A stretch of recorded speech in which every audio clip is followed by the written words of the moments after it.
Hello students, welcome you all to the discussion on next session regarding the various conditions for the degree of reaction.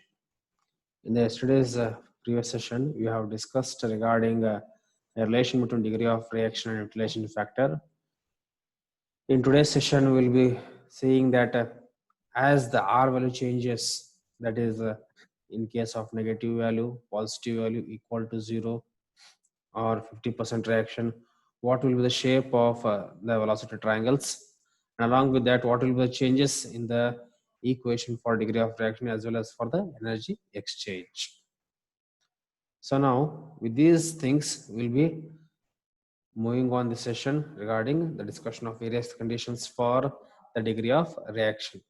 So if you have any queries, you can send me an email to the email ID which you can see on the screen. These are the two email IDs which I have shown here. These are two email IDs. Along with that, if you have, you can send me an WhatsApp message to these numbers also. This number which is shown at the bottom of our screen. Now, with this, we shall proceed to the discussion of today's session. So the topic today we are discussing is velocity triangles for different values of degree of reaction. And for all these, we are considering the turbine study as a case of an axial flow turbine. So before we go for the discussion of axial flow turbine, let us recall regarding the degree of reaction equation, that is R is equal to, it is U1 square minus U2 square plus of VR2 square minus VR1 square whole divided by the same things we are writing with the help of adding a kinetic energy component, that is V1 square minus V2 square plus U1 square minus U2 square plus VR2 square minus VR1 square. This is our degree of reaction equation. In that, the condition we have told here is U1 is equal to U2. If U1 is equal to, then what happens? This term gets cancelled. Similarly, the denominator also gets cancelled. And the remaining equation which you are getting a degree of reaction as R is equal to, it is VR2 square minus VR1 square, the numerator part. With the denominator part, we are having the help of the kinetic component, that is V1 square minus V2 square plus the reactive component, that is VR2 square minus VR1 square. So for the axial flow turbines, when you are having U1 is equal to U2, this is the degree of reaction equation.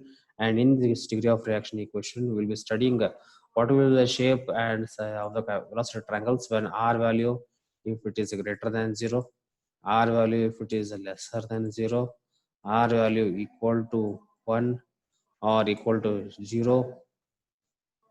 So for different conditions, we'll be studying the velocity triangles.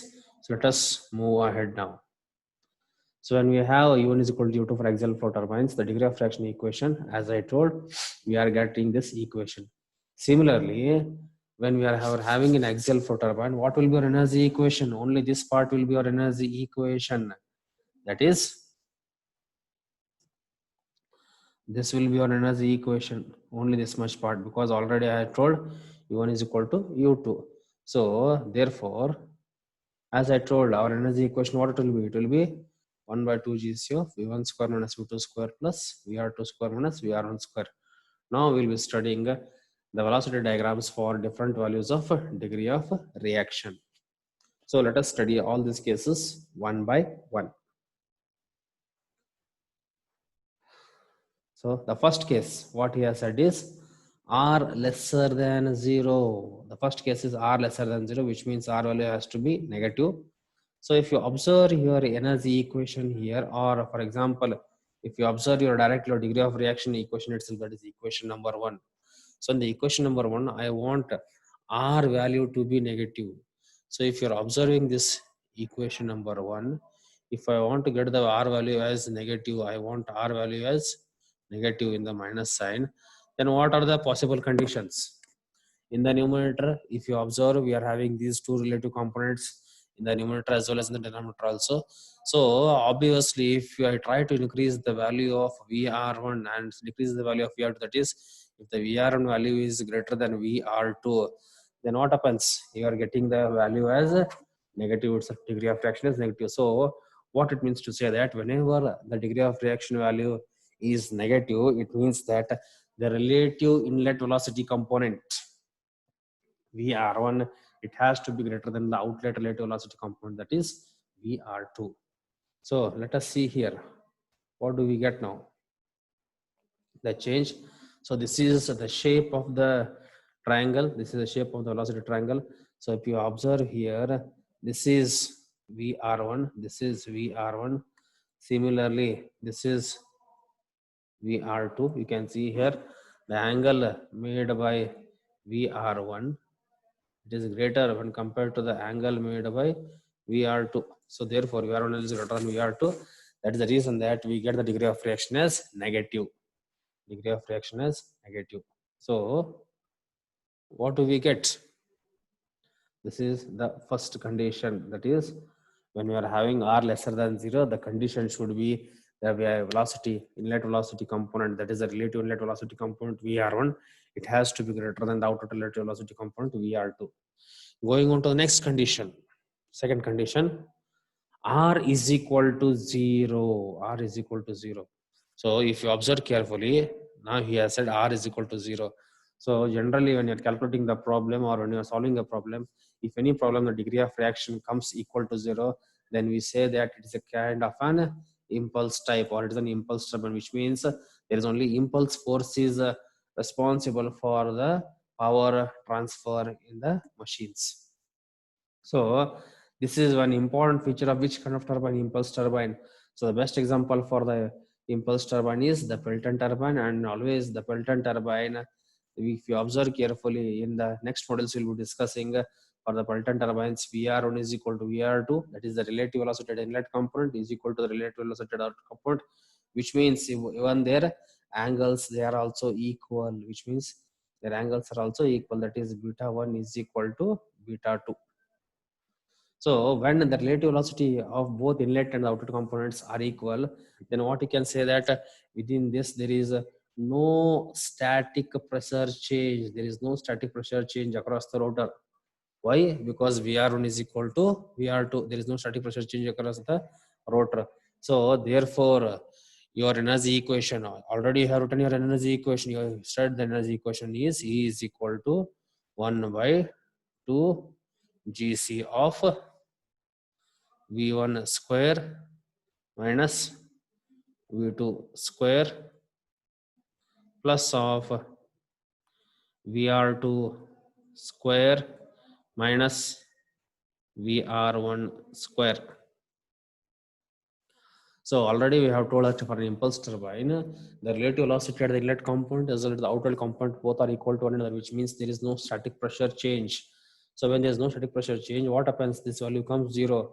Now when this is the case, here the energy transfer should happen only directly due to the variation in the kinetic energy, that is only because of this part the energy transfer happens, that is V1 minus V2 square.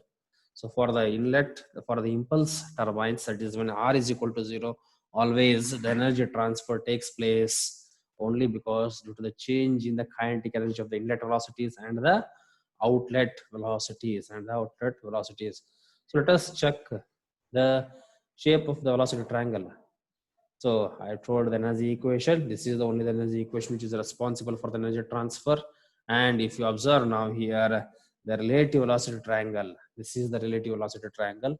So here, as he has said, VR1 and VR2 are equal to one another. So which means beta 1 is equal to beta 2. Definitely when beta 1 is equal to beta 2, then R value has to be 0. So R value has to be 0. So according to this picture which you are observing right now here,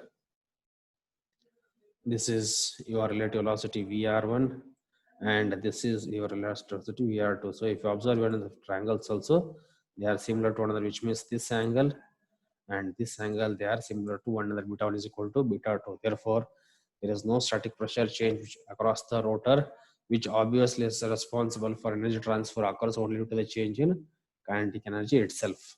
Now, moving on to next case, that is R is equal to 0.5 and the R value is increased.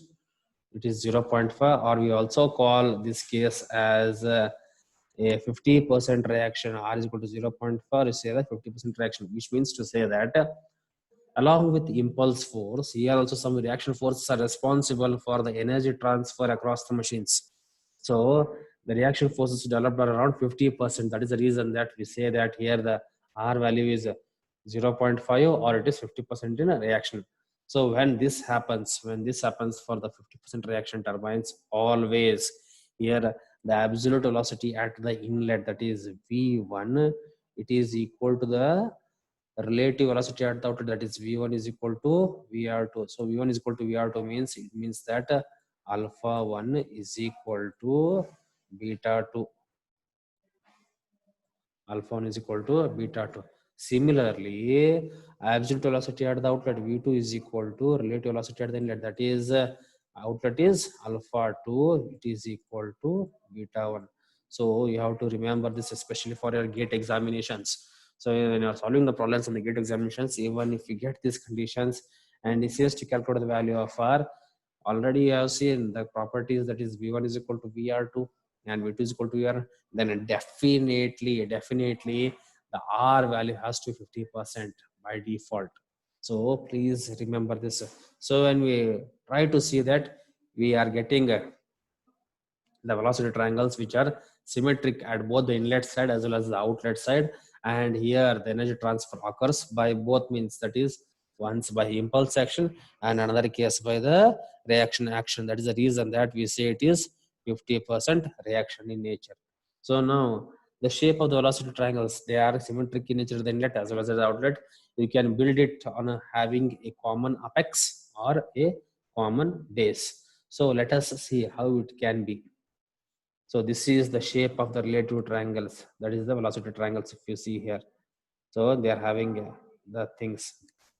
So the equation if you observe here, V1 square minus V2 square is equal to VR2 square minus VR1 square.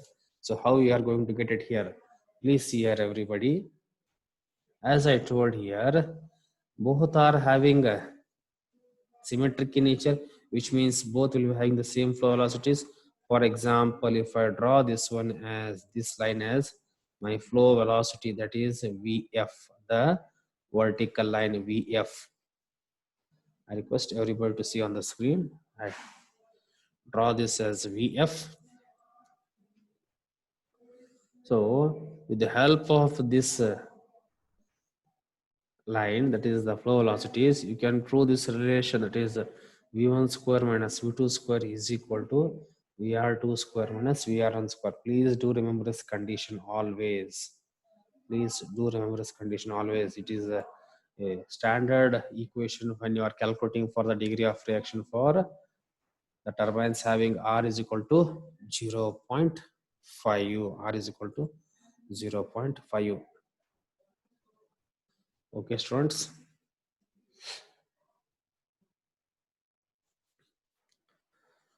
So here in the energy occurs by both the impulse case as well as by the reaction case. Now, moving ahead, R is equal to 1, which means 100%, which means here the energy transfer takes place fully by the reaction itself. So when R is equal to 1, this is possible only when the energy transfer from the inlet velocities to outlet velocity is completely happening. And we say that the relative velocity V1 is equal to V2. So here it occurs only due to the change in relative kinetic energy of the fluid itself, relative kinetic energy of the fluid. So what happens? So when V1 is equal to V2, what will be our equation, energy transfer equation? It has to happen only due to the energy transfer between the relative components, that is VR2 square minus VR1 square. And that time, your shape of the velocity triangle, if you observe, it is in this fashion. So here V1 is equal to V2. That means your energy equation, it is left only with the static components, that is VR2 square minus VR1 square. So this we say that a fully reaction condition, that R value is equal to 1, or you can say that even the R value is 100%. So it is R is equal to 1, or it is fully reaction process, that is 100%. So this component which you are seeing VR2 square minus VR1 square, we have discussed in the energy transfer across the components. This is which component? This is a reaction component. So here the energy transfer happens mainly due to this component itself. That is the reason that we say it is fully reaction. It is fully reaction. Now next condition is R greater than 1. So if you want to increase the degree of reaction R, you have the only possibility is the exit velocity, absolute exit velocity V2. It has to be greater than the inlet velocity. It has to be greater than inlet velocity, that is V2 greater than V1. So when you increase V2 when compared to V1, then the possibilities for the energy transfer, it may be positive or it may be negative, not sure. Okay, so your equation at that instant of time, it is written as, this is the picture of the velocity triangles. So if you see here, this is still the velocity triangles, especially V2 and V1, they are more steeper when compared to the previous case of R is equal to 1. R is equal to 1. So these are some of the cases which you need to remember for your examination purpose. That is R equal to 0, R lesser than 0, R lesser than 0. I told the thing is VR1 should be greater than VR2, R equal to 0, impulse turbine, then R equal to 0.5. Then we are having R equal to 1, fully reaction. When fully reaction means V1 is equal to V2. So directly it is dependent on the reactive component itself. And the last condition is R greater than 1. These are some of the problems. These are some of the conditions for the degrees of reaction. Now we'll be discussing some of the problems using these conditions. So the problem which you can see right now on the screen is, he has said that there is a 50% reaction turbine. There is a 50% reaction stage axial flow turbine is there. The mean blade diameter, it is 0.6 meters. Maximum utilization factor, it is 0.85. Steam flow rate, it is 12 kgs per second. 12 kgs per second. Then he has said to calculate the inlet and the outlet opposite velocities and power developed if the speed is how much? 2500 rpm. It is asked in the year December 2019. So very important thing, whenever you are solving the problems on turbo machines, you need to first analyze the given data in this question. So some of the data here said that a 50% reaction turbine, which means R is equal to 0.5. And just now we have stated the condition that when R is equal to 0.5, the inlet and the outlet velocity triangles, they are symmetric in nature, which means V1 is equal to VR2, which means in the angular wise, that is alpha 1 is equal to beta 2. Also the next condition is V2 is equal to VR1, which means alpha 2 is equal to beta 1. Alpha 2 is equal to beta 1. Then he has said the next condition as the axial flow turbine. The next condition is axial flow turbine. So when it is an axial flow turbine, which means U1 and U2 both are same, which you can write it as U, Then he has said the mean blade diameter means the dm, it is mean blade diameter is dm. Then he has said a maximum utilization factor as 0.85. Maximum utilization factor means epsilon max. How much is its value? Its value is 0.85, as he has said here. Then he has said the steam flow rate, that is m dot, it is in terms of 12 kg per second, which he has given here. Then he has asked to find out the inlet and the outlet absolute velocities.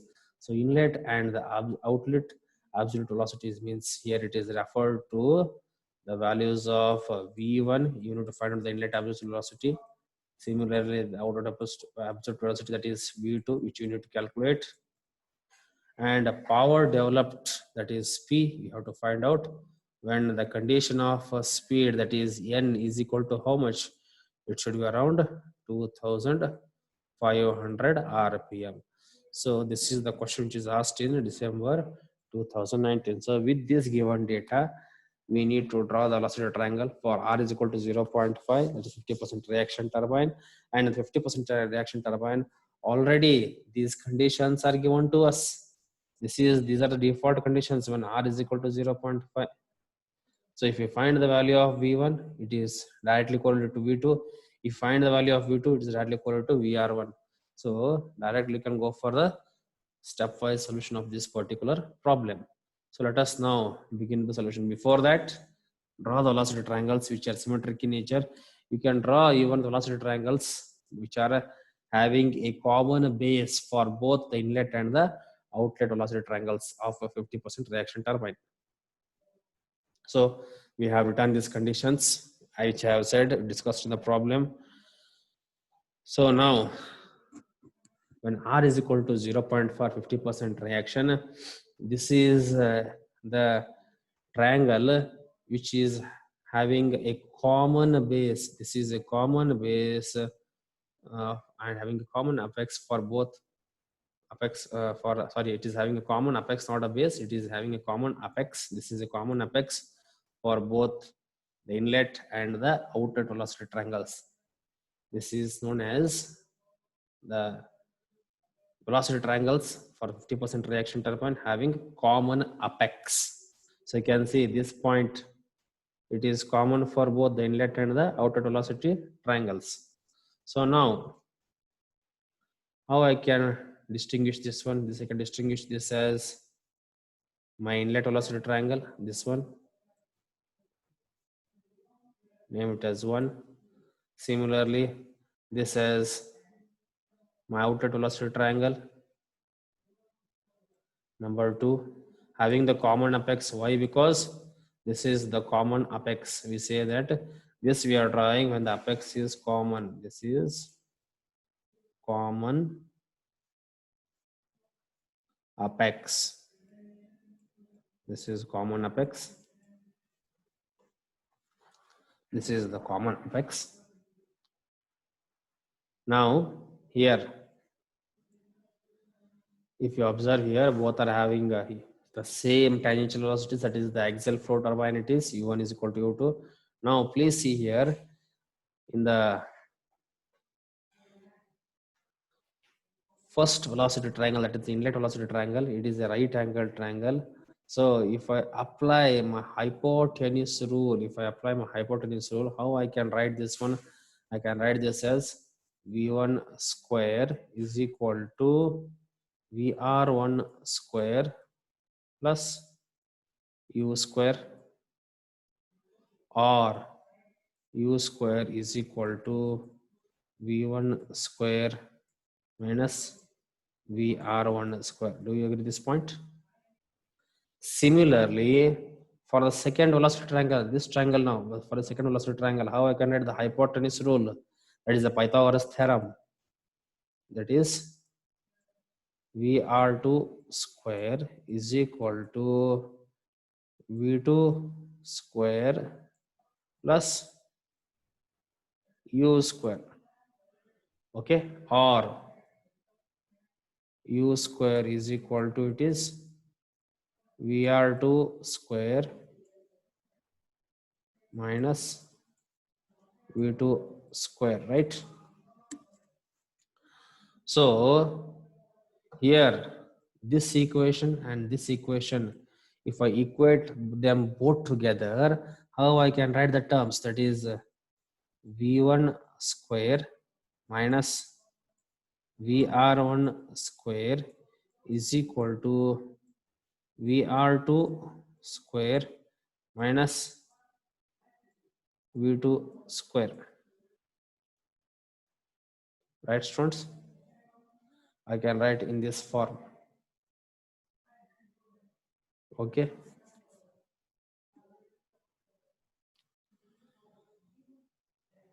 So this is I have shown you how you can write this one. Now r is equal to 0.5. We are having this condition v1 square minus v2 square is equal to, using the same thing which we just now shown here, v1 square minus v2 square is equal to vr2 square minus vr1 square, which I had shown you the final equation. It is in this form. So for I told you for the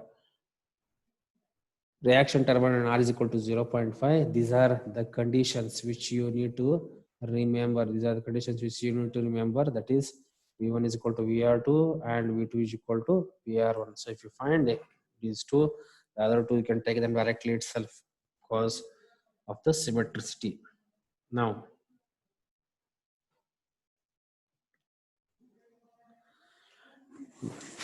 you have the tangential speed u is equal to pi d nu 60. Already the mean diameter is given to you, the speed is given to you.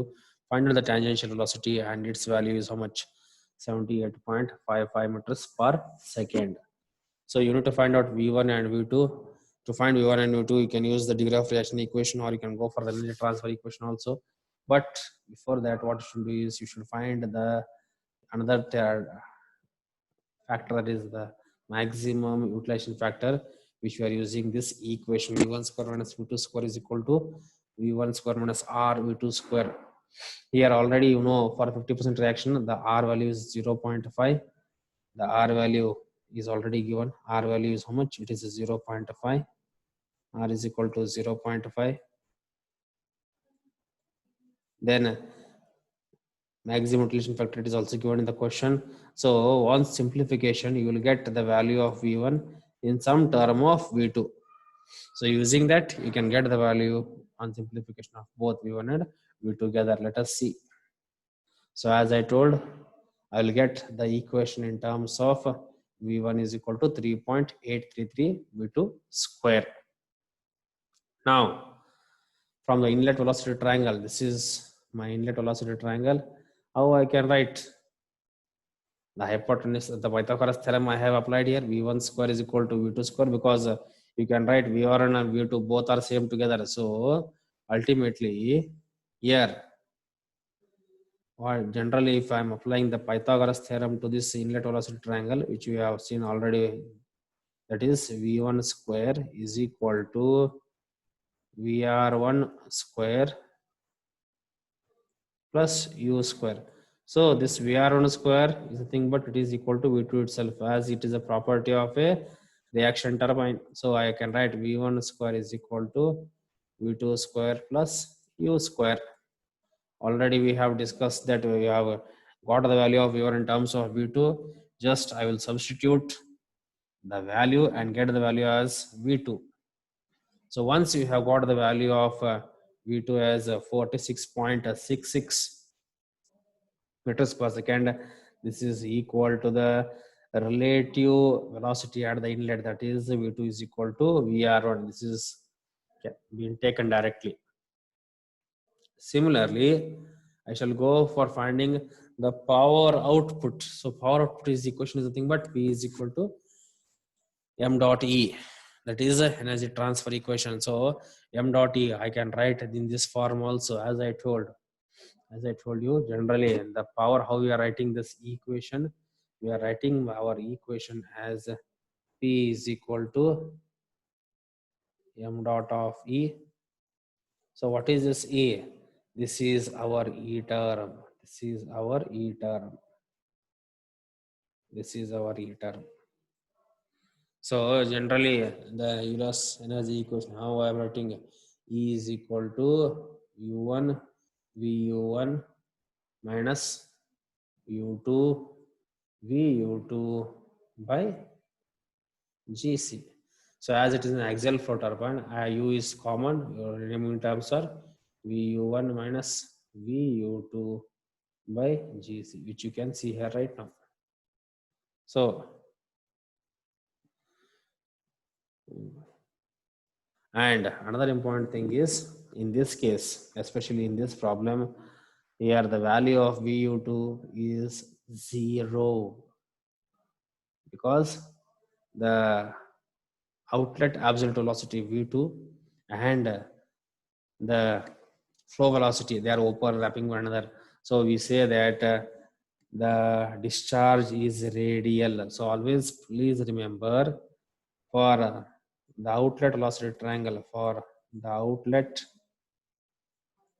velocity triangle, for the outlet velocity triangle, if it is a right angled triangle, if it is a right angled triangle, outlet velocity triangle, then we say that the discharge is radial. The discharge is radial. The discharge is radial. So when the discharge is radial, or this point is given in a question that the discharge is radial, then what happens here? This component, that is we have absolute total velocity v2 becomes equal to the flow velocity at the out, that is vf. And once both are overlapping with one another, then our vu2, it is equal to 0. Please do remember this condition, vu2 is equal to 0. So now this condition I have taken this equation. Why? Because if you observe here, this outlet velocity triangle, it is a right angle triangle, I said, and the flow is discharge. The discharge is radial in nature. So automatically what happens? VUT is equal to 0 and V2 and VF are overlapping one another. So the equation we are getting it as P is equal to m dot uv1 by 1000 into gc. So the purpose of using this 1000 is I want to get the value of power in terms of kilowatt. That is the reason that I have divided by 1000. So now, yes, as I said, vu2 is equal to 0, discharge is radial, and also at the inlet velocity triangle, this is our vu1 itself. At the inlet velocity triangle, this is our vu1. Yes, because inlet velocity triangle, it is also a right angle triangle itself. So both u and vu1, they are overlapping on one another. So vu1 is equal to u, you get.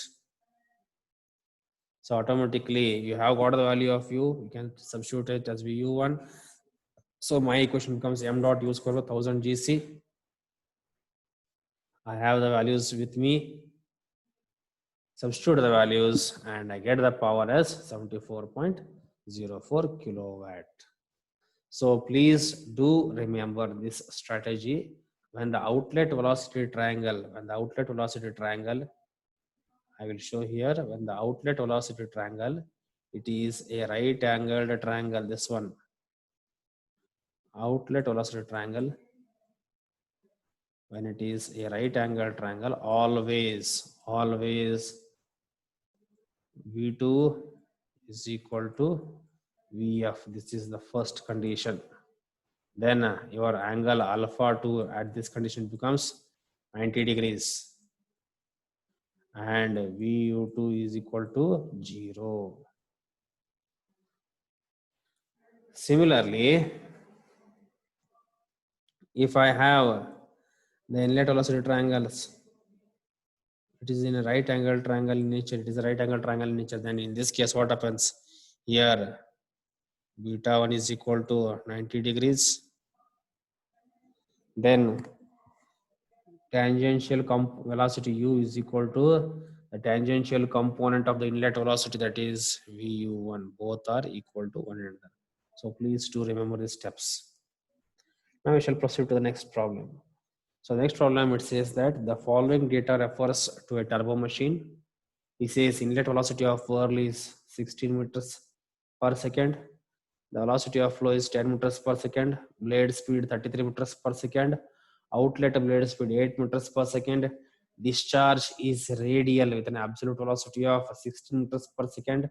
If water is the working fluid at the rate of 1 meter cube per second, calculate the following: power in kilowatt, change in total pressure in kilonewton per meter square, degree of reaction, also the utilization factor. It is asked again December 2019.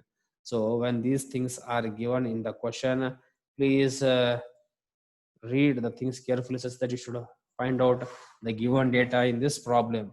So once again, if you start with our analysis part, he has said the inlet velocity of whirl as 60 meters per second, which means it is nothing but it is whirl velocity is VU1.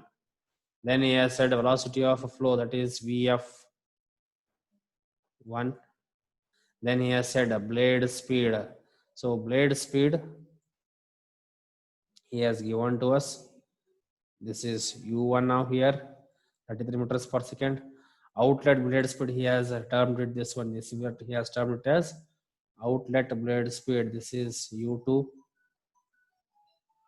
Then he has said discharge is radial. Please do remember, students, just now I have told you, he has said discharge is radial. So discharge is radial means the outer velocity triangle, it is a right angle triangle.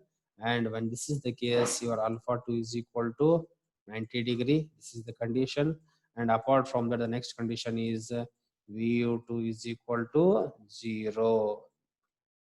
Then he has said absolute velocity 16 meters per second, that is V2, it is 16 meters per second. Water, if the water is working at the rate of 1 meter cube per second, he has given this flow rate in the form of a discharge, it is Q 1 meter cube per second. You need to find these conditions: power in kilowatt, you need to find power in kilowatt, you need to find the change in total pressure in, that is in kilonewton per meter square, degree of reaction, that is R, utilization factor epsilon. These are the things you need to calculate. So let us start with the solution of this problem. First, I will draw the inlet and outer velocity triangles. So as I have told, these are my inlet and outer velocity triangles. So in this picture, right now, if you're observing carefully here, this VM1, it is nothing but it is the flow velocity itself, that is VF1. Similarly, VM2 is also known as flow velocity VF2. In some textbooks, it is VM1, in some VF2. So generally, I take for my assumptions VF1 and VF2 as the flow velocities and the inlet and the outer velocity triangles. Then, as per the given conditions, I have taken these things. Now, what we shall go is, we shall note down the given things in this particular problem. So, the given things in this problem are, these are the given things. So, he has said the important point which I have told you just now is the discharge is radial, alpha 2 is equal to 90 degree, VU2 is equal to 0. So, this outlet velocity triangle which you are seeing, this is before the conditions you are applying. So, once you apply the conditions as alpha 2 is equal to 90 degree and VU2 is equal to 0, then what happens? If you observe carefully here, what happens? So right now this is this angle alpha 2, this particular V2, it comes and coincides on this one, which means V2 VF2 is equal to V2, and automatically this term gets vanished. That is the reason that we take it VU2 is equal to 0. So now if you observe here,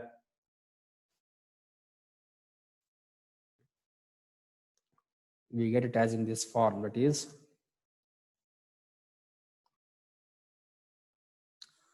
this is the standard. But now I need to make the conditions change for which one? The inlet as well as outlet. Apart from that, one more important thing I would like to tell you the things is, please see here. As I had said you that if you observe for our inlet velocity triangle, if you observe for our inlet velocity triangle, please do observe everybody. In our inlet velocity triangle,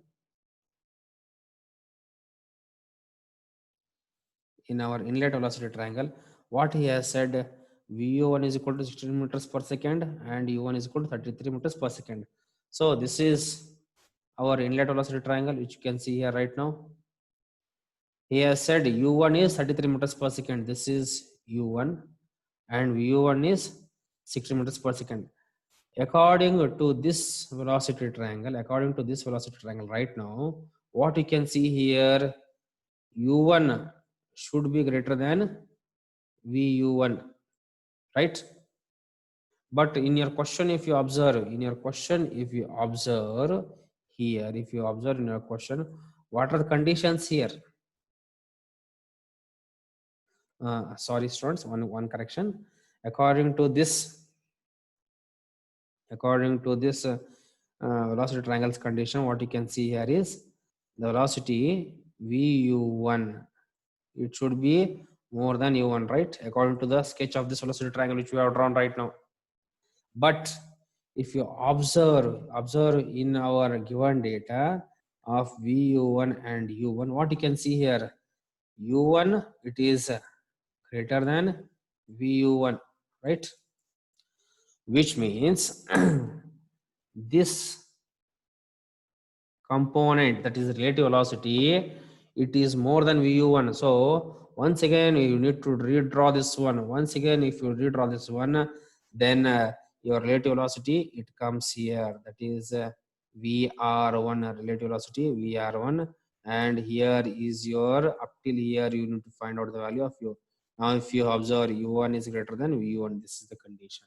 So this I will redraw in the next slide, both inlet velocity triangles as well as outlet velocity triangles. These are the given conditions.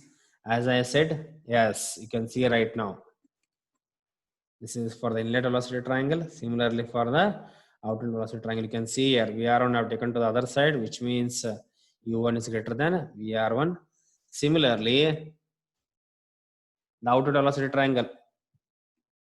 Now, if you observe from this particular picture, you can see now U1 it is greater than VU1 as per the questions given in, as per the data given in the question.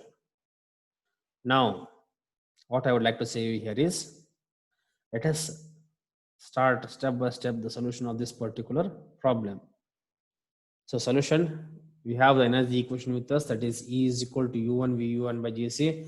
Why? Generally when we are writing our energy equation, we write it as energy E is equal to U1 VU1 minus U2 VU2 by GC, right? But already if you observe for our outlet velocity triangle, when it is a right angled triangle, that is when the discharge is radial, always remember this in mind, VU2 is equal to 0, VU2 is equal to 0, which means this entire term gets 0. So you are remaining with only this term. So now,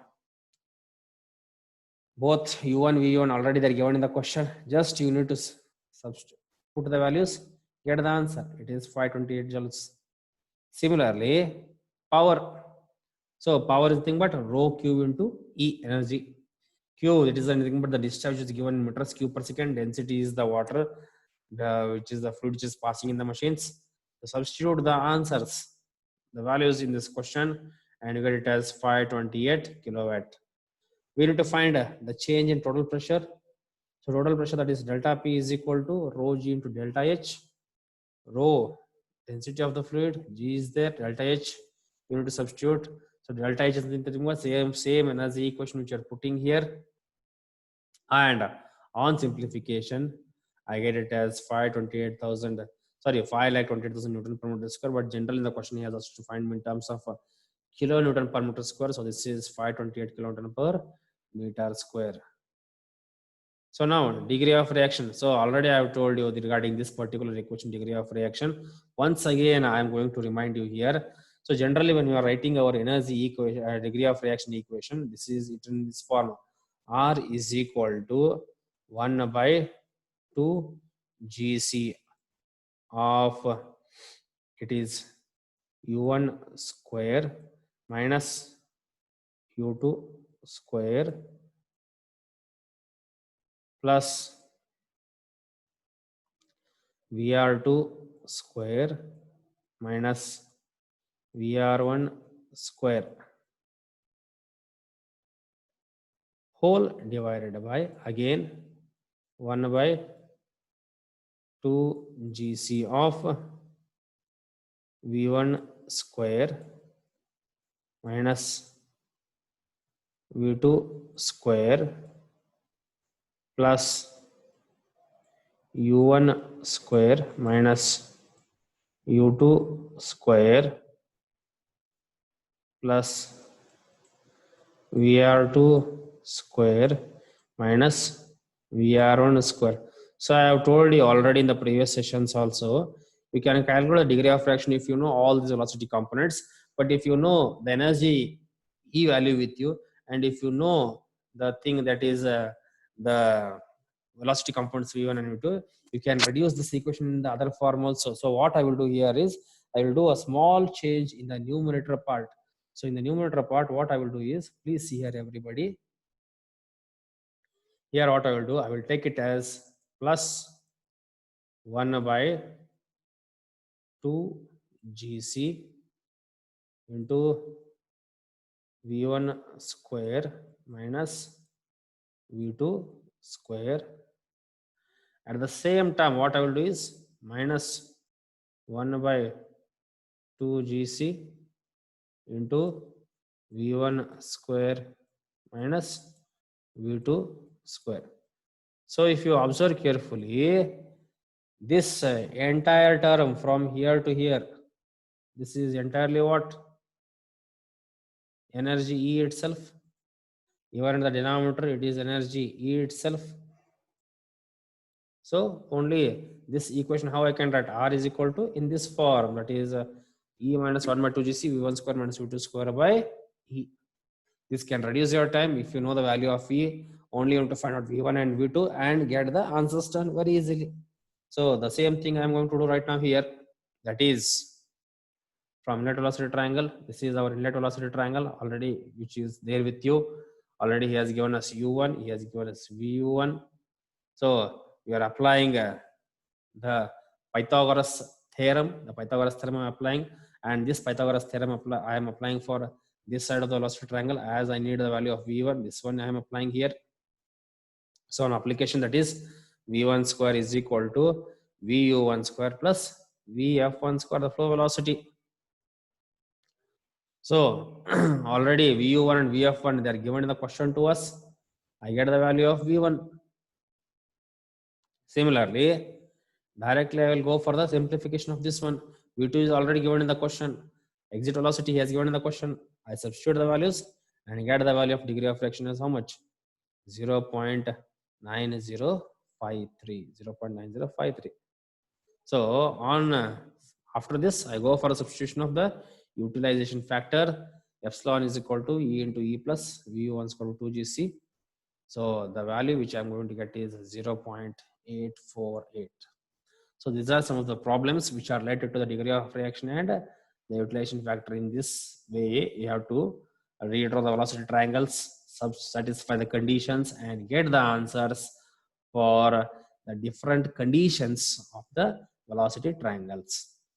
In the next sessions, we'll be discussing some of the derivations with respect to the power absorbing machines, that is the pumps. Then we'll be solving some of the problems related to those things. Okay. So if you have any queries, at the first slide itself, I have given my email IDs. So if you want, you can subscribe my videos such that whenever I go on uploading them in the YouTube channels, you can get the notifications also. Thank you, students.